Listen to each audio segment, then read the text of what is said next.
करुणामयी माँ परम प्रभु श्री अरविंद आपण मानक समस्त को मोर हार्दिक प्रणाम।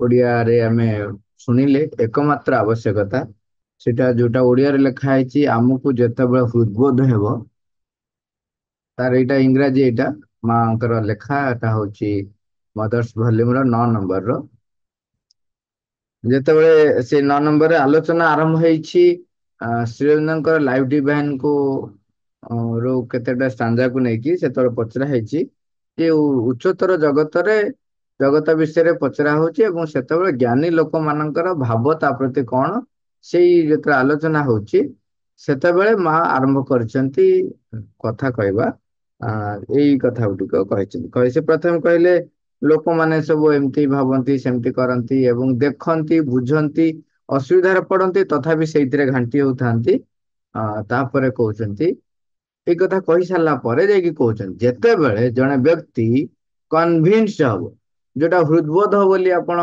ଆମେ ଓଡିଆରେ କହୁଛନ୍ତି କାଳେ ଆପଣ ଭାବିବେ ଯେ ହୃଦବୋଧ ମାନେ ହୃଦୟରେ ବୋଧ ଯୋଉଟା ବି ଭାବୁଛନ୍ତି ତାହା ବି ଠିକ କିନ୍ତୁ ହୃଦୟରେ ବୋଧ କହିଲେ ତାକୁ ଇମୋସନାଲ କିଏ ଭାବୁଛନ୍ତି ଦ୍ୟାଟ୍ସ ନଟ୍ ଆନ୍ ଇମୋସନାଲ ଦ୍ୟାଟ୍ ଇଜ ଏଟା ହଉଛି ନିଶ୍ଚୟତା ବୋଧ କନଭିନ୍ସ ଜଣେ କନଭିନ୍ସ ହବ ମାନେ ମୁଁ ନିଶ୍ଚୟ ହେଇଗଲି ଯେ ନାଇଁ ଏଇଟା ହିଁ ସତ୍ୟ ତେଣୁ ସେଥିପାଇଁ ଲେଖା ହଉଛି as soon as one is convinced that there is a living and real truth seeking to express itself in an objective universe ଏଇ ଯୋଉ ବିଶ୍ୱରେ ବସ୍ତୁବାଦୀ ଯୋଉ ବିଶ୍ୱରେ ଗୋଟିଏ ଏକ ସତ୍ୟ ରହିଛି ଏବଂ ତାହା ହଉଛି ବାସ୍ତବ ସତ୍ୟ ଏବଂ ଜୀବନ୍ତ ଯୋଉଟା କି ପରିପ୍ରକାଶ ହବ ସିକିଂ ଟୁ ଏକ୍ସପ୍ରେସ ସେ ପରିପ୍ରକାଶ ହବା ପାଇଁ ଅପେକ୍ଷା କରି ରହିଛି ସେଟା କଣ ନା the only thing that seems to have any importance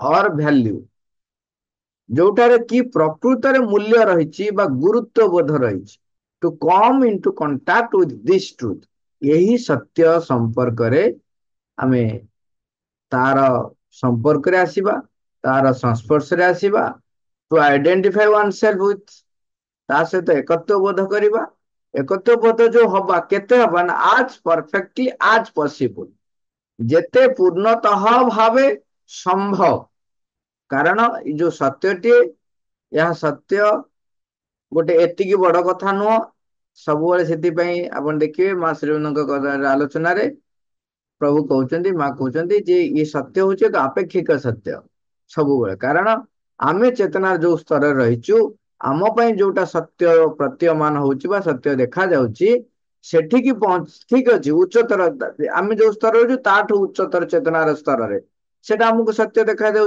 आमे से उच्चतर चेतनार पहुंची गला परे पुणी ता उपरटा आउरी रही तेणु सत्यर गति ताठू ताठू आउरी अधिक रु अधिक उच्चतर उच्च रही रही है तेणु सत्य एक आपेक्षिक कथा ये आपेक्षिक कथा अर्थ आमे लोक ताको अलगा अर्थ रे नेबे नहीं जेमती कि नियंती कौन जे अन्यर मंगल पाई मिछ कहले भी सत नाई एटा से कथा कहू एटी कहउची उच्चतर चेतनार पावच्छपरे पावच्छ आउरी ऊर्ध्वर ऊर्ध्व को रही तेणु वर्तमान आमको जोटा देखा जाउची सेटा आम पई सत्य सेठी पहुंचला परे पुणी ता ऊपर आउरी रही यही अर्थार एटी कहउची आपेक्षिक सत्य बोली सत्य सहित निजको एकीभूत करवा यहीटार ही मूल्य रही आ व्यतिरेक आउ कहार किछि मूल्य नाही जेतेबेले जने व्यक्ति एथिरे कन्विन्स्ड हबो ता माने दृढ़ निश्चय बोध हबो तार माने पूरा कन्फर्म हबो जेमती आपण देखंतु आमे महाभारतर से चरित्रटी को मन पकांतु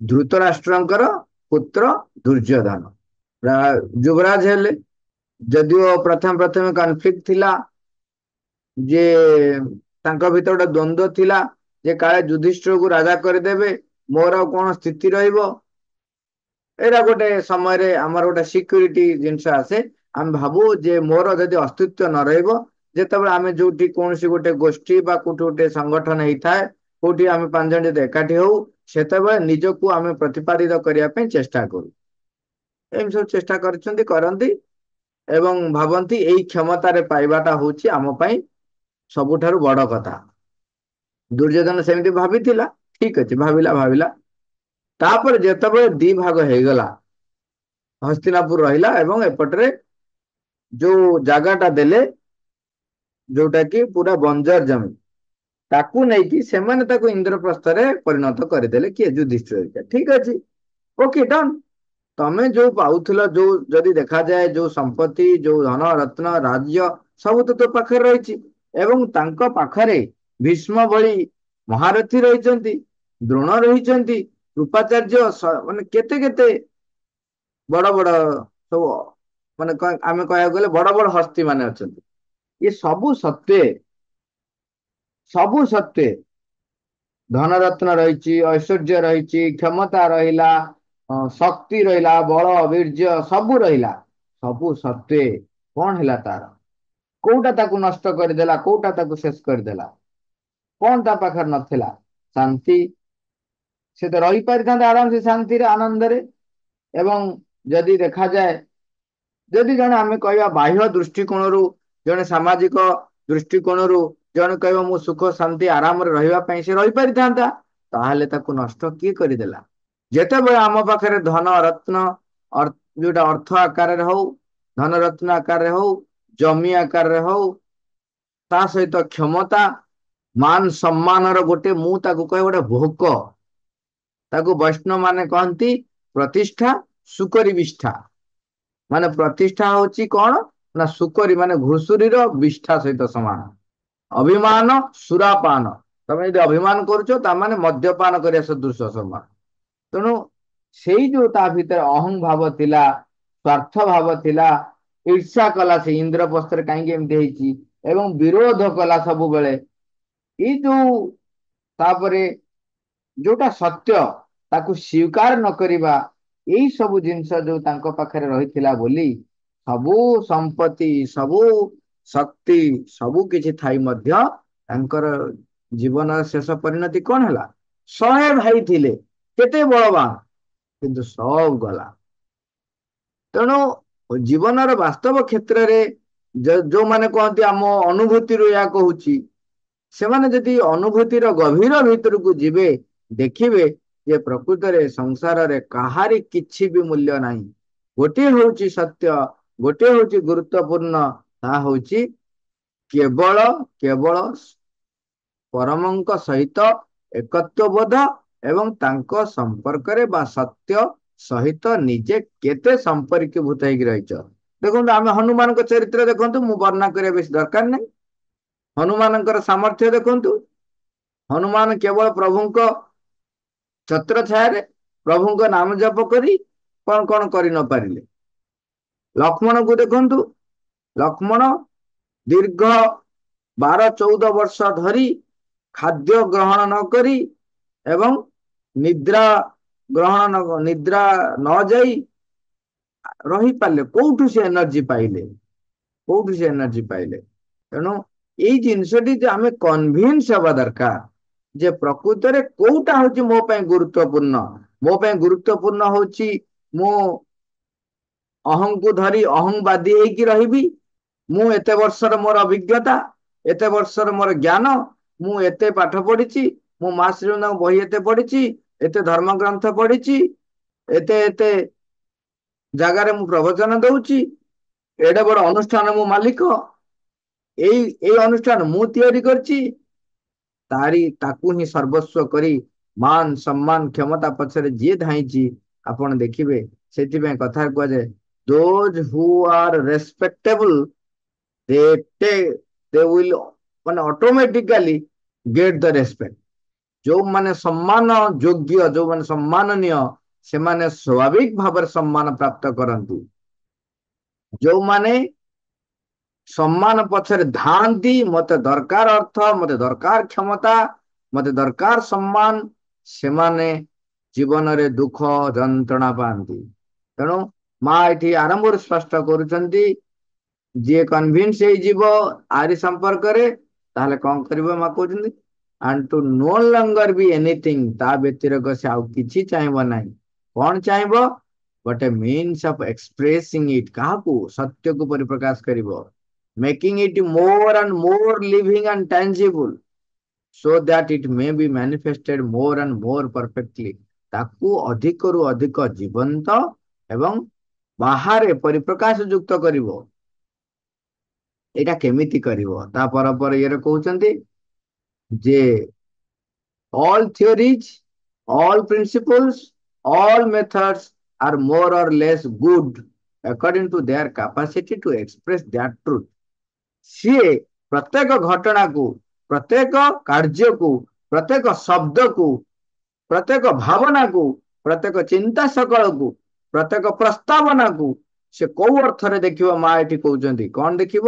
ଯେ ସେଇ ପ୍ରସ୍ତାବର, ସେଇ ଘଟଣାର, ସେଇ ଶବ୍ଦର ମୂଲ୍ୟ ସେତିକି ବେଳେ ଅଛି। ମୋର ଅର୍ ଲେସ୍ ଗୁଡ୍, ତାହା କେତେ ଦୂର ଭଲ, କେତେ ଦୂର ଉତ୍ତମ, କୋଉ ଅନୁସାରେ ସେ ତାକୁ ବାଛିବ? ବାରମ୍ବାର ଆମେ କଥା ହୁଅନ୍ତି ମାପଦଣ୍ଡ କଣ? ମାପଦଣ୍ଡ ହଉଛି ସିଏ ସତ୍ୟକୁ, ତାର ସାମର୍ଥ୍ୟ କେତେ ସତ୍ୟକୁ ପରିପ୍ରକାଶ କରୁଛି। ଆମେ ଯୋଉ ଶବ୍ଦ ଉଚ୍ଚାରଣ କରୁଛୁ, ଆମେ ଯେତେବେଳେ କୌଣସି ଗୋଟେ କାର୍ଯ୍ୟ କରୁଛୁ, ସେ କାର୍ଯ୍ୟଟି ସତ୍ୟକୁ କେତେ ପ୍ରକାଶ କରୁଛି ତାରି ଉପରେ ଡିପେଣ୍ଡ କରିବ ସେ କାର୍ଯ୍ୟର, ସେ ସତ୍ୟକୁ ଯେତିକି ସାମର୍ଥ୍ୟ, ଯୋଉ ସାମର୍ଥ୍ୟରେ ସେ ପରିପ୍ରକାଶ କରିପାରୁଛି, ତାମାନେ ସେ କାର୍ଯ୍ୟଟି, ସେ ଶବ୍ଦଟି, ସେ ଘଟଣାଟି, ସେ ବାକ୍ୟଟି, ସେ ଶବ୍ଦଟି, ସେଇ ଭାବନାଟି, ଆମ ଭିତରେ ଯୋଉ ଭାବନାଟି, ସେଇ ପ୍ରସ୍ତାବଟି ସେତିକି ଉତ୍ତମ ବା ସେତିକି ଭଲ।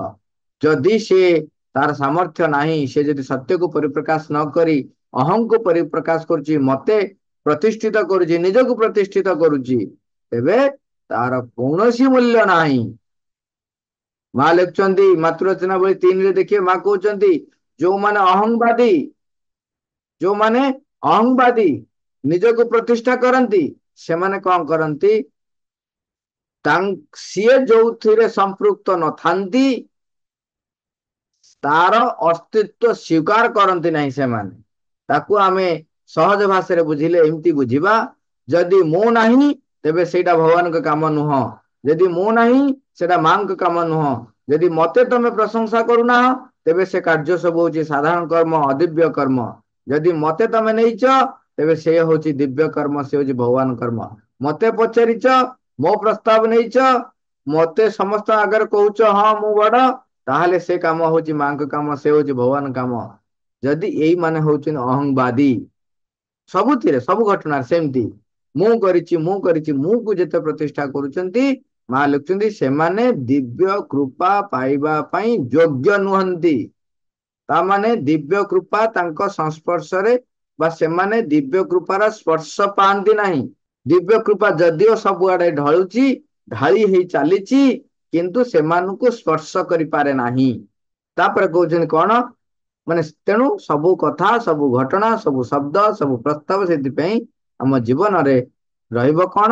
ତାର ମୂଲ୍ୟ, ତାର ଭଲ ବା ଖରାପର ସଂଜ୍ଞା ହଉଛି ସିଏ ସତ୍ୟକୁ କେତେ ପରିପ୍ରକାଶ କରୁଛି। as one goes forward on this path, ଯେତେ ଏଇ ପଥରେ ଯେତେ ଆଗକୁ ଆଗକୁ ଯିବ, one goes beyond all the limits of the ignorance, ଅଜ୍ଞତାର ସେପାରିକୁ ଯଦି ଚାଲିଯାଏ, ତାହେଲେ ସେ ସଚେତନ ହବ, becomes aware that the totality of this manifestation, its wholeness, its integrity is necessary for the expression of that truth. କହୁଛନ୍ତି ଯେତେବେଳେ ଜଣେ ଅଜ୍ଞାନର ଶେଷ ମାନେ ଉର୍ଦ୍ଧ୍ୱକୁ ଉଠିଯିବ, ଅଜ୍ଞାନତାର ଯୋଉ ସୀମା ରହିଛି ସେ ସୀମାରୁ ଉର୍ଦ୍ଧ୍ୱକୁ ଚାଲିଯିବ, ଅଜ୍ଞାନର ସୀମାକୁ ସେ ପାରି ହେଇଯିବ, ତାହେଲେ ଯାଇ ସେ ପରମ ସତ୍ୟକୁ ପ୍ରକାଶ କରିପାରିବ। ପରମ ସତ୍ୟ ପ୍ରକାଶ କରିବ ଯୋଉ ସାମଗ୍ରିକତାରେ, ପରମ ସତ୍ୟ ନିଜକୁ କେମିତି ପରିପ୍ରକାଶ କରିବ? ଲେଖୁଛନ୍ତି integrality, its wholeness, its integrality is necessary for the expression of truth. ସତ୍ୟକୁ ପରିପ୍ରକାଶ କରିବା ପାଇଁ ହେଲେ ସାମଗ୍ରିକତା ଏବଂ ପୂର୍ଣ୍ଣତା ଏବଂ and that nothing can be left out, ଏଇଟା ଗୋଟେ ବଢିଆ କଥା।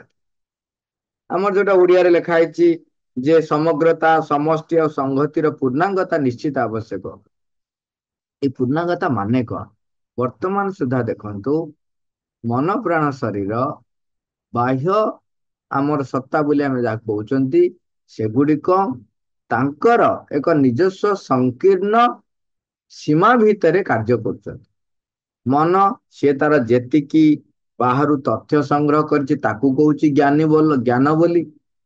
ପ୍ରାଣ ସିଏ ଯେତିକି ଶକ୍ତି ପାଇଛି ତାକୁ ବ୍ୟବହାର କରିକି ସିଏ କହୁଛି ମୁଁ ହଉଛି ଅତି ଶକ୍ତିମାନ, ମୋ ଭିତରେ ଏତେ ସାମର୍ଥ୍ୟ ରହିଛି। ଏବଂ ଶରୀର ସିଏ ଯଦି ଟିକେ ତାଗଡା ହେଇ ରହିଛି ସେ କହୁଛି ମୁଁ ବଳବାନ। ଏଇ ସବୁ ଭିତରେ ନିଜକୁ ପ୍ରତିଷ୍ଠା କରିବା ପାଇଁ ଅହଂ କଣ କରୁଛି? ଏଇ ମନ ପ୍ରାଣ ଶରୀରକୁ ବ୍ୟବହାର କରୁଛି। ଯେତେବେଳେ ଆର ଉର୍ଦ୍ଧ୍ୱକୁ ଆମେ ନ ଯାଉଛନ୍ତି, ଅନ୍ତର ଭିତରେ ଆମେ ଯେତେ ପ୍ରବେଶ ନ କରୁଛନ୍ତି, ଚୈତ୍ୟ ସତ୍ତା ସହିତ ସମ୍ପର୍କୀଭୂତ ନ ହଉଛନ୍ତି, ସେ ପର୍ଯ୍ୟନ୍ତ ଏଇ ମନ ପ୍ରାଣ ଶରୀରର ଏଇ ସଂକୀର୍ଣ୍ଣ ସୀମା ଭିତରେ ଆମେ ବୁଡି ରହିଥିବା ଏବଂ ଆମେ ଜାଣିପାରିବା ନାହିଁ ଯେ ମୁଁ କୋଉଠି ଅଛି। ତା ଚୈତ୍ୟ ସତ୍ତା ସମ୍ପର୍କରେ ଆସିଲେ ହିଁ ଆମେ ଜାଣିପାରିବା ଯେ ମନ ପ୍ରାଣ ଶରୀରର ସଂକୀର୍ଣ୍ଣ ସୀମାର ଯୋଉ କହନ୍ତି ନା ସଂକୀର୍ଣ୍ଣ ଗଣ୍ଡି ଭିତରେ ମୁଁ ବାନ୍ଧି ହେଇକି ପଡିକି ରହିଛି। ଏଇ ସାମଗ୍ରିକତା ଏବଂ ପରିପୂର୍ଣ୍ଣତା, ଏଇ ଯୋଉ କଥାଟି କୁହାଯାଏ, ତାମାନେ ମନ ପ୍ରାଣ ଶରୀର ସେମାନେ ପ୍ରଥମ କଥା ହଉଛି ଜାଣିବେ ଯେ ମୋର ସୀମା ମୋର ହଉଛି ସଂକୀର୍ଣ୍ଣ। ମୁଁ ଯେତିକି ଜାଣିଛି ତାହା ସର୍ବସ୍ୱ ନୁହେଁ। ମୁଁ ଯୋଉଟା କହୁଛି ପୁରା ଠିକ ବୋଲି ତାହା ସେୟା ନୁହେଁ। କାହିଁକି ମୋର ଯେତିକି ଜ୍ଞାନ ଅଛି ଏଇ ଜ୍ଞାନ ସର୍ବସ୍ୱ ଜ୍ଞାନ ନୁହେଁ। କାହିଁକିନା ସମଗ୍ର ବିଶ୍ୱରେ ଏଇ କେବଳ ବିଶ୍ୱ ବାହାରେ ଆହୁରି କେତେ କଥା ରହିଛି। ଯେତିକି ଜ୍ଞାନ ରହିଛି ସେ ଜ୍ଞାନର ଯଦି ସମୁଦ୍ରର ବାଲି ସଦୃଶ ହୁଏ, ତା ଭିତରୁ ଗୋଟିଏ ବାଲି ଗରଡାକୁ କେତେ କେତେ ଭାଗ କରିଦେଲେ ହିଁ ହୁଏତ ହଜାର ଭାଗରୁ ଭାଗେ ହଉଛି ମୋର ଜ୍ଞାନ। ଏଇ ଯୋଉ ନିଜର ସୀମିତତା ବିଷୟରେ ସେ ସଚେତନ ହବ। ଯେତେବେଳେ ସଚେତନ ହବ ସେତେବେଳେ ସତ୍ୟ ଆଡକୁ ତାର ମୁଖ ଖୋଲିବ। ତାପରେ କଣ ହବ? ମନ ବର୍ତ୍ତମାନ ନିଜକୁ ପରିପ୍ରକାଶ କରିବ, ଉଚ୍ଚତର ଚେତନାକୁ ଗ୍ରହଣ କରିବା ପାଇଁ ଚେଷ୍ଟା କରିବ, ଉଚ୍ଚତର ଜ୍ଞାନ ପ୍ରଜ୍ଞାକୁ ଗ୍ରହଣ କରିବାକୁ ଚେଷ୍ଟା କରିବ, ଏକାତ୍ମତା ଦ୍ଵାରା ଜ୍ଞାନ ଅର୍ଜନ କରିବାକୁ ଚେଷ୍ଟା କରିବ। ପ୍ରାଣ କଣ କରିବ? କେବଳ କେବଳ ପରମଙ୍କ ଉଦ୍ଦେଶ୍ୟରେ ତାର ସମସ୍ତ ଶକ୍ତିକୁ ସେ ବ୍ୟବହାର କରିବ। ଶରୀର ଅପେକ୍ଷା କରି ରହିବ, ନିଜକୁ ପରିବର୍ତ୍ତନ କରିବା ପାଇଁ ପ୍ରସ୍ତୁତ ରହିବ। କିପରି ଉଚ୍ଚତର ଚେତନା ତାକୁ ବ୍ୟବହାର କରିବ। ମନ ନିମ୍ନ ମନ ନିମ୍ନ ପ୍ରାଣ ବା ଉଚ୍ଚ ପ୍ରାଣ ଦ୍ଵାରା ବି ସେ ଯେମିତି ବ୍ୟବହାର ନହବ, ଆଉ ତାଠାରୁ ଆହୁରି ଉର୍ଦ୍ଧ୍ୱ ଦ୍ଵାରା ବ୍ୟବହାର ହବ। ସେଥିପାଇଁ ଏଇ ଯୋଉ ବାଟଟା ଏଇଟା ହଉଛି ପୂର୍ଣ୍ଣାଙ୍ଗତା। ଏଇ ପୂର୍ଣ୍ଣାଙ୍ଗତାର ପ୍ରୟାସ କ୍ଷେତ୍ରରେ ଆମେ ଯୋଉଗୁଟା ଛୋଟ ଛୋଟ କଥା କହିଲେ ସେଗୁଡାକ ମନେ ରଖିବା। ତାପରେ ଆଗକୁ ବି ଅଛି ତାକୁ ଆଲୋଚନା କରିବା। କହୁଛନ୍ତି Nothing can be left out. ଏଇ ଯୋଉ ହୋଲନେସ ରେ ବା ଇଣ୍ଟିଗ୍ରାଲିଟି ଭିତରେ Nothing can be left out, କିଛି ବି ଛାଡି ଦିଆଯିବ ନାହିଁ ବା କୌଣସି କଥାକୁ ବାଦ ଦେଇ ହବ ନାହିଁ। ଏଇଠି ଲୋକ କଣ କରନ୍ତି?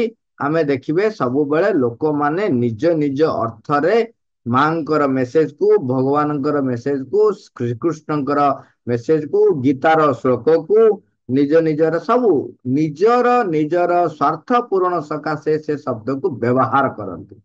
ଏଠି ଲେଖା ହେଇଛି that Nothing can be left out, କୌଣସି କଥାକୁ ବି ବାଦ ଦେଇ ହବ ନାହିଁ। ତେଣୁ ସିଏ କହିବେ ଏଠି କୋଉଠୁ କହିଛନ୍ତି ସଂସାର କରିବେ ନାହିଁ, ଏଠି କୋଉଠୁ କହିଛନ୍ତି ଆସକ୍ତି ଯୁକ୍ତ ହବ ନାହିଁ, ଏଠି କୋଉଠୁ କହିଛନ୍ତି ତୁମେ ଏଇଟା କରିବ ନାହିଁ ସେଟା କରିବ, ତ କହିଛନ୍ତି କିଛି ବି ଛାଡି ହବ ନାହିଁ। ତେଣୁ ମୁଁ ଲାଞ୍ଚ ନେବାର କଣ ଅସୁବିଧା ଅଛି? ମୁଁ ଲାଞ୍ଚ ନେଇକି ମା କାମ କରୁଛି। କିନ୍ତୁ ଅନ୍ୟ ଜାଗାରେ ସ୍ପଷ୍ଟ ଭାବେ କହିଛନ୍ତି ତୁମେ ଭଗବାନଙ୍କ କାର୍ଯ୍ୟ କରିବ ବୋଲି ଲାଞ୍ଚ ଗ୍ରହଣ କରିବାର ଯୋଉ ଆଟିଚ୍ୟୁଡ, ସେଟାକୁ କହୁଛନ୍ତି ଏକ ନିଷିଦ୍ଧ କର୍ମ। ସେଠି ଲେଖିଛନ୍ତି ବାବାଜୀ ମହାରାଜ କହିଲେ କର୍ମ ତିନି ପ୍ରକାରର। ଗୋଟେ ହଉଛି ସାଧାରଣ କର୍ମ, ଆଉ ଗୋଟେ ହଉଛି ନିଷ୍କାମ କର୍ମ, ଆଉ ଗୋଟେ ହଉଛି ଭଗବତ କର୍ମ। ସାଧାରଣ କର୍ମ ଭିତରେ ଗୋଟେ କହିଲେ ନିଷିଦ୍ଧ, ଆଉ ଗୋଟେ ହେଲା ନୈତିକ। ନୈତିକତା ଭିତରେ କୋଉଟା ରହୁଛି ନା ଯୋଉଟା ସମାଜର ନିୟମ କାନୁନ ଭିତରେ ଚାଲୁଛି। ଏଇଟା ଠିକ ଏଇଟା ଭୁଲ ସେ ସେଟା ଜାଣୁଛି ବୁଝୁଛି। ସେଇ ଅନୁସାରେ ସେଟା ହଉଛି ସମାଜର ନିୟମ ଏବଂ ଶାସନର ନିୟମ ଅନୁସାରେ ଠିକ ଭୁଲ ସିଏ ହଉଛି ନୈତିକ କର୍ମ। ଆମେ ଯେମିତି ଜାଣିଛୁ ଗୁରୁ ମାନଙ୍କୁ ଗୁରୁଜନ ମାନଙ୍କୁ ସମ୍ମାନ ଦବା, ଯେମିତି ସବୁ ଆମେ ସବୁ ଦେଖୁଛନ୍ତି କଣ ସେଠି କହୁଛନ୍ତି ଯେ ଯୋଉମାନେ ସବୁ ଅନାଶ୍ରିତ, ଭୟଭୀତ, ଦୁର୍ବଳ, ଶତ୍ରୁ ପୀଡିତ, ଦରିଦ୍ର ବ୍ୟକ୍ତି ତାଙ୍କୁ ଯଥାଶକ୍ତି ସାହାଯ୍ୟ କରିବା, ଗୃହ କର୍ମ କରିବେ, ସତ୍ୟ ଆଚରଣ ଯୁକ୍ତ ହେଇ କରିବେ ଏବଂ ଦେଶ ସେବା କରିବେ। ଏବଂ କହୁଛନ୍ତି ସ୍ତ୍ରୀ ମାନେ ଏକପତି ବ୍ରତ ହବ, ପୁରୁଷ ମାନେ ଏକପତ୍ନୀ ବ୍ରତ ହବ। ଇଏ ସବୁ ଜିନିଷ ହଉଛି ଆମେ ଜାଣୁଛନ୍ତି ଏଟା ହଉଛି ନୈତିକତା ଦ୍ଵାରା ଆମେ ପରିଚାଳିତ ହେଇ କରିବା। ଏଇଟା ହଉଛି ନୀତିଯୁକ୍ତ। ଏଇ ନୀତିଯୁକ୍ତ ହବାଟା ବି ବେଷ୍ଟ ଯଦି ଆମେ ଆଧ୍ୟାତ୍ମିକତା ଆଡକୁ ଯାଇନାହାନ୍ତି। କିନ୍ତୁ ବ୍ୟକ୍ତି କଣ କରନ୍ତି, ନିଷିଦ୍ଧ କର୍ମ, ଯୋଉଟା ସାଧାରଣ କର୍ମରେ ଯୋଉଟା ନିଷିଦ୍ଧ କର୍ମ, ସେଇଟାକୁ ଚିହ୍ନିବା ଦରକାର ଯେ ମୁଁ କୋଉଟା ନିଷିଦ୍ଧ କର୍ମ କରୁଛି, କୋଉଟା କରୁଛି। ମହାରାଜ ଲେଖୁଛନ୍ତି ଯେ ଇନ୍ଦ୍ରିୟ ଭୋଗ ବିଳାସ, ନିଜର ଇନ୍ଦ୍ରିୟକୁ ଚରିତାର୍ଥ କରିବା ପାଇଁ ଆମେ ଯୋଉ ଭୋଗ ବିଳାସରେ ରହୁଛନ୍ତି, ସେଗୁଡିକ ଅହଂ ସ୍ୱାର୍ଥ ଚରିତାର୍ଥ କରିବା ସକାଶେ, ନିଜର ଅହଂକୁ ନିଜର ସ୍ୱାର୍ଥକୁ ଚରିତାର୍ଥ କରିବା ପାଇଁ ଆମେ କଣ କରୁଛୁ, ଚୋରି କରୁଛୁ, ଡକାୟତି କରୁଛୁ, ଜୀବ ହିଂସା କରୁଛୁ, କୌଶଳରେ ପର ଧନ ଅପହରଣ କରୁଛନ୍ତି। ଆପଣ ଏଇଠି ଗୋଟେ କଥା ଦେଖନ୍ତୁ, କଣ କହିଲେ, ମୁଁ ଅହଂ ସ୍ୱାର୍ଥକୁ ଚରିତାର୍ଥ କରିବା ସକାଶେ ପର ଧନକୁ ହରଣ କରୁଛି, ଅପହରଣ କରୁଛି। ଏଇ ବେଳେ ବେଳେ ଅନେକ ଜାଗାରେ ଦେଖିବେ ଭଗବତ କାର୍ଯ୍ୟର ନାଁ ନେଇକିରି ଅନ୍ୟଠାରୁ ଯୋଉ ଅର୍ଥ ଆଣିବା, ସେଟା ମଧ୍ୟ ପରଧନ ଅପହରଣ। ଆପଣ ଆଣୁଛନ୍ତି ମାଙ୍କ କାମ କରିବା ପାଇଁ, ଆପଣ ଆଣୁଛନ୍ତି ଭଗବାନ କାମ କରିବା ପାଇଁ, କିନ୍ତୁ ସେଠି କଣ ପାଇଁ ଆଣିଛନ୍ତି ନା ଏଇଠି କଲେ ମୋ ନାଁ ରହିବ, ଦେଖ ମୁଁ ଆଣିକି ଦେଇଛି, ଏସବୁ ଜିନିଷ ମୁଁ ତିଆରି କରିଛି। ଆରେ ଗୋଟେ ଅନୁଷ୍ଠାନ ଯେତେବେଳେ ଆପଣ ଗୋଟେ ଭଗବତ ଅନୁଷ୍ଠାନ ହଉ ବା ଗୋଟେ ସାମୂହିକ ସଂଗଠନ ଯେତେବେଳେ ଆପଣ ତିଆରି କରୁଛନ୍ତି, ସେତେବେଳେ ଅର୍ଥର ଆବଶ୍ୟକତା ରହିଥାଏ। ସେତେବେଳେ ଅର୍ଥ ଆପଣ ଯୋଉମାନଙ୍କ ପାଖରୁ ଆଣୁଛନ୍ତି, ଆଣିଲେ ବଢିଆ କଥା, କିନ୍ତୁ ଆପଣ କହିଲେ ଏଇ ଅର୍ଥ ଗୁଡା କିଏ ଆଣିଥିଲା, ମୁଁ ଆଣିକି ଯୋଗାଡ଼ କରିଛି, ସରିଗଲା। ସେଗୁଡାକ ହେଇଗଲା ନିଷିଦ୍ଧ କର୍ମ। ସେଗୁଡାକ ଆପଣ ଯୋଉ ଅନ୍ୟ ମାନଙ୍କର ଯୋଉ ଅର୍ଥ ଆଣିଲେ, ତାକୁ ଅପହରଣ କଲେ, ଆପଣ କ୍ରେଡିଟ ନେଇଗଲେ। ବେଳେ ବେଳେ କଣ ହୁଏ, କ୍ରେଡିଟ ଯୋଉ ନବାଟା, ସେଇଟା ହଉଛି ଆପଣ ନିଷିଦ୍ଧ କର୍ମ କଲେ। କ୍ରେଡିଟ ନବା କଣ କି, ଅହଂ ସ୍ୱାର୍ଥକୁ ଚରିତାର୍ଥ କରୁଛନ୍ତି।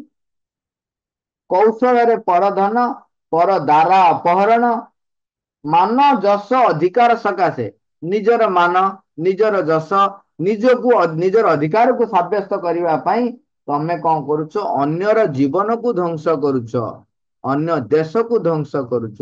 ଅନେକ ସମୟରେ ଅନେକ ଜାଗାରେ ଆପଣ ଦେଖିବେ, ମୁଁ ଜଣେ ଜଣେ ବ୍ୟକ୍ତି ନିଜର ମାନ ସମ୍ମାନ ପାଇଁ କେତେ କେତେ ଲୋକକୁ ନିଜ ପାଖରେ ଖଟାନ୍ତି, ତାର ଉନ୍ନତି ବିଷୟରେ ଚିନ୍ତା କରନ୍ତି ନାହିଁ, ତାର ମାନସିକ ଉନ୍ନତି ଚିନ୍ତା କରନ୍ତି ନାହିଁ, ତାର କେବଳ ଖାଇବାକୁ ପିଇବାକୁ ଦେଇକିରି ତାଙ୍କୁ ଲୋକ ରଖିଥାନ୍ତି ନିଜର କାମ କରିବା ପାଇଁ।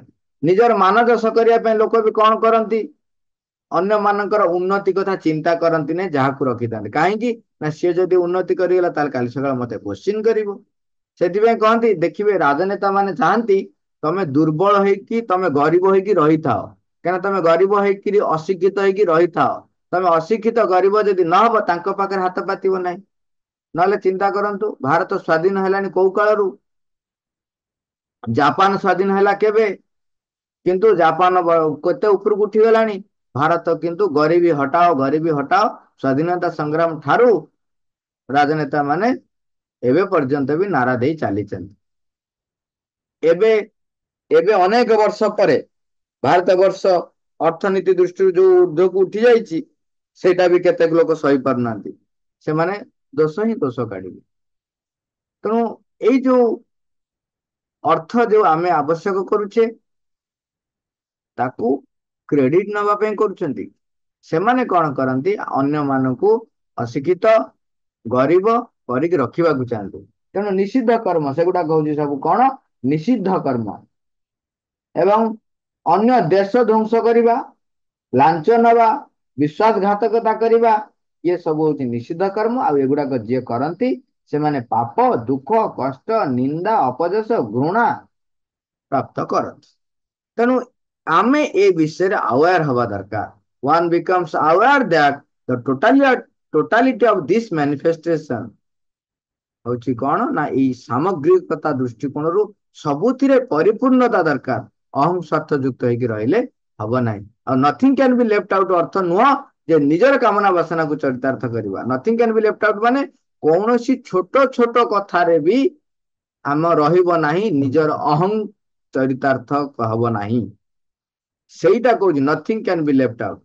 ତାପରେ ଲାଇନ ଟା ଦେଖିଦେଲେ ଆପଣ ଦେଖିଦେବେ କଣ କହୁଛନ୍ତି, perhaps there is nothing more important or less important, ଜୀବନର କୌଣସି ଗୋଟେ କଥା ବି କମ ଗୁରୁତ୍ୱପୂର୍ଣ୍ଣ ନୁହଁ କିମ୍ବା ଅଧିକ ଗୁରୁତ୍ୱପୂର୍ଣ୍ଣ ନୁହଁ। ଆପଣ କହିବେ ହଁ ମୁଁ ଟିକେ ମିଛ କହିଦେଲେ କଣ ଯାଉଛି। ଅନ୍ୟର ଯେମିତି କଥାରେ କହନ୍ତିନି ଅନ୍ୟର ମଙ୍ଗଳ ପାଇଁ ମିଛ କହିଲେ ହଉଛି ସେଟା ସତ, ସେଟା ଚଳିବ। ସେମିତି ଛୋଟ ବଡ କଥା କିଛି ନାହିଁ। ଆପଣ ପ୍ରତ୍ୟେକ କଥାରେ ନିଜ ଭାବନାରେ, ଚିନ୍ତାରେ, ଛୋଟ ଛୋଟ କଥାରେ ଆପଣ ଆପଣଙ୍କୁ ଜଣେ କଲମ ମାଗିଲେ ଆପଣ କଲମଟି ତାଙ୍କୁ କେମିତି ଦେଲେ ସେଇଟା ବି ଗୋଟେ ଇମ୍ପୋର୍ଟାଣ୍ଟ କଥା, ସେଇଟା ଛୋଟ କଥା ନୁହଁ। ଆପଣ କୋଉ ମନୋଭାବରେ ଦେଲେ ସେଟା ବି ଇମ୍ପୋର୍ଟାଣ୍ଟ କଥା। ଆପଣ ଦେଲା ବେଳେ କଣ ଭାବ ରଖିଛନ୍ତି। ଯାହା ହଉ କି ସୌଭାଗ୍ୟ ଯେ ମା ମତେ ଉପଯୁକ୍ତ କରୁଛନ୍ତି ଏ କଲମଟିଏ ତାଙ୍କୁ ଦବା ପାଇଁ, କିମ୍ବା ତା ଭିତରେ ମାଙ୍କୁ ଦେଖିଛି ମା ମତେ ମାଗୁଛନ୍ତି। ଇଏ ଏଇଟା ଗୋଟେ ଧାରଣା, ଭାବନା, କଳ୍ପନା ହେଇପାରେ।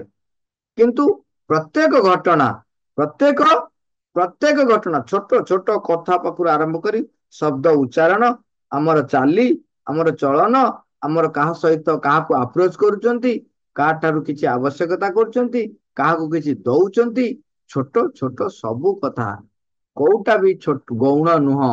ସବୁର ଇମ୍ପୋର୍ଟାନ୍ସ ରହିଛି, ସବୁଥିରେ ପରିପୂର୍ଣ୍ଣତା ଆମର ଦରକାର।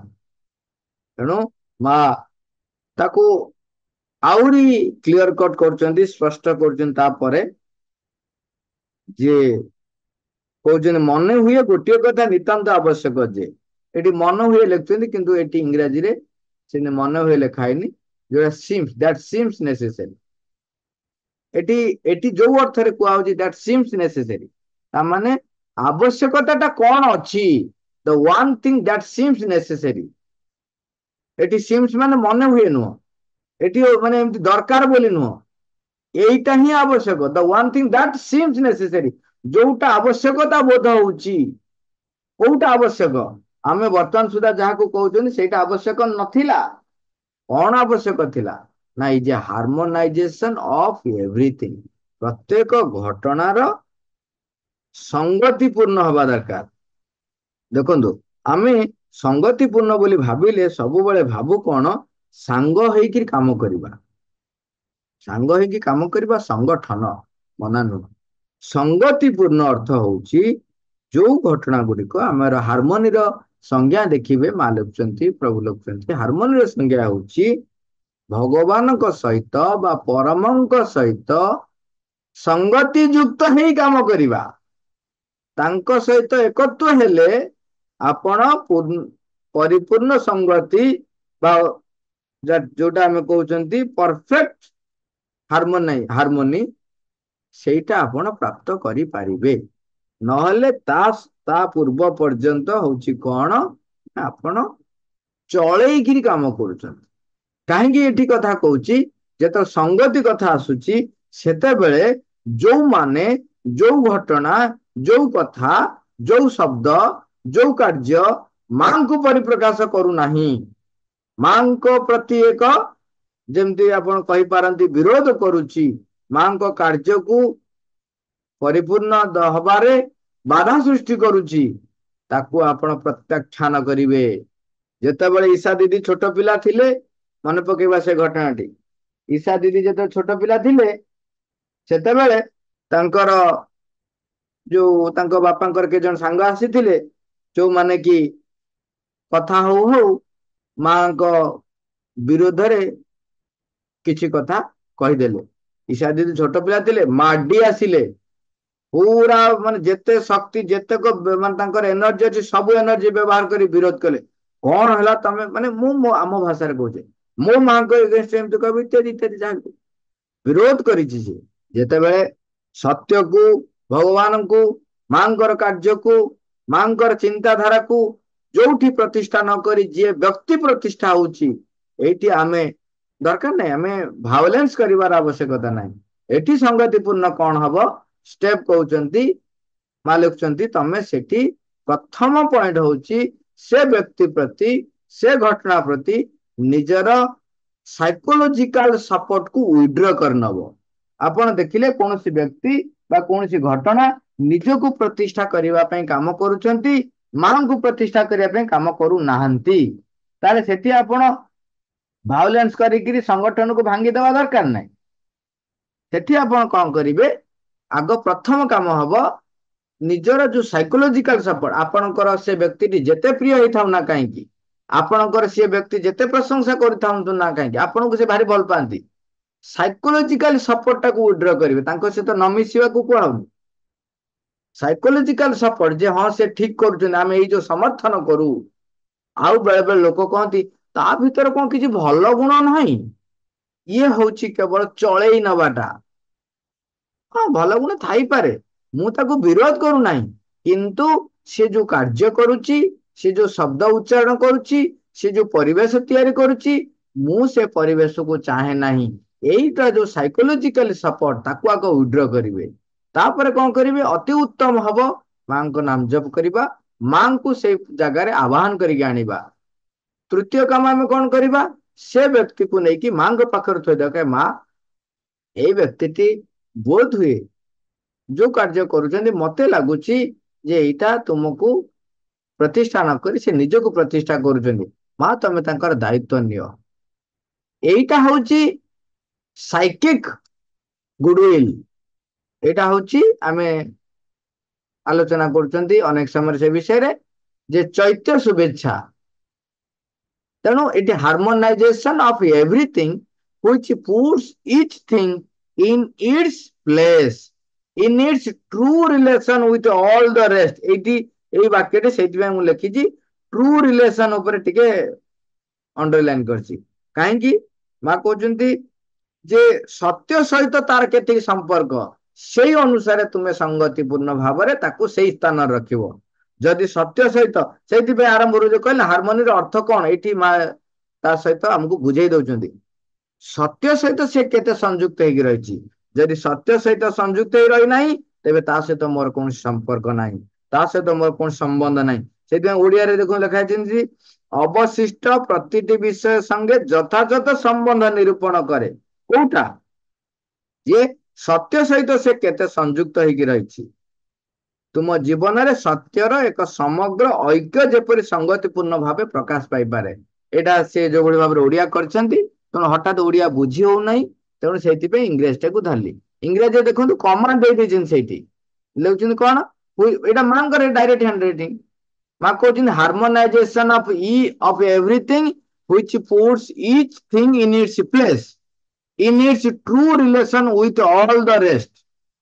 ସେ ତାକୁ କଣ କରିଛନ୍ତି ଓଡିଆରେ, ସତ୍ୟର ଏକ ସମଗ୍ର ଐକ୍ୟ ଯେପରି ସଂଗତିପୂର୍ଣ୍ଣ, ଏଇଟାକୁ ନେଇକି ଦ୍ୱିତୀୟ ଲାଇନରେ ଯୋଡି ଦେଇଛନ୍ତି।